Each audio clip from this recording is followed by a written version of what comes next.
Parliament, విమానాశ్రయాలు, ప్రభుత్వ రంగ సంస్థలకు రక్షణ కల్పించే కేంద్ర పారిశ్రామిక రక్షక దళం సిఐఎస్ఎఫ్ కోల్కతాలోని ఆర్జికార్ బోధనాసుపత్రి వద్ద రెక్కీ నిర్వహించింది.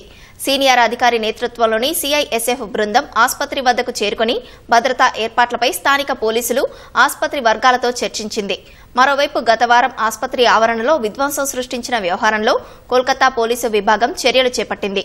ఆ సమయంలో విధుల్లో ఉన్న 2 ఏసీపీలు, 1 ఇన్స్పెక్టర్ను సస్పెండ్ చేసింది.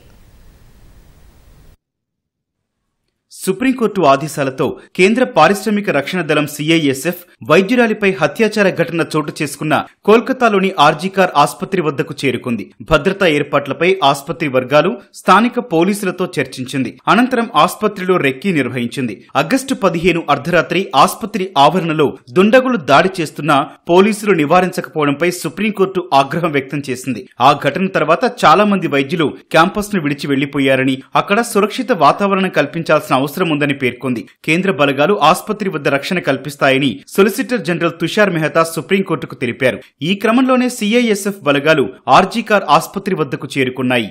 అటు ఆగస్టు 15న ఆసుపత్రి వద్ద గుర్తు తెలియని వ్యక్తులు విధ్వంసం సృష్టించిన వ్యవహారంలో కోల్కతా పోలీస్ విభాగం చర్యలు చేపట్టింది. ఆ సమయంలో విధుల్లో ఉన్న 2 ఏసీపీలు, 1 ఇన్స్పెక్టర్ను సస్పెండ్ చేసింది. హత్యాచారానికి వ్యతిరేకంగా వైద్యులు, మహిళలు నిరసన తెలుపుతుంటే ముసుగులు ధరించిన విధ్వంసకారులు కర్రలు, ఇటుకలు, రాడ్లతో ఆసుపత్రి ఆవరణలోకి దూసుకొచ్చి దాడులు చేశారు. అత్యవసర గది, నర్సింగ్ స్టేషన్, మందుల దుకాణం, అవుట్ పేషెంట్ విభాగాలతో పాటు సీసీటీవీలను ధ్వంసం చేశారు.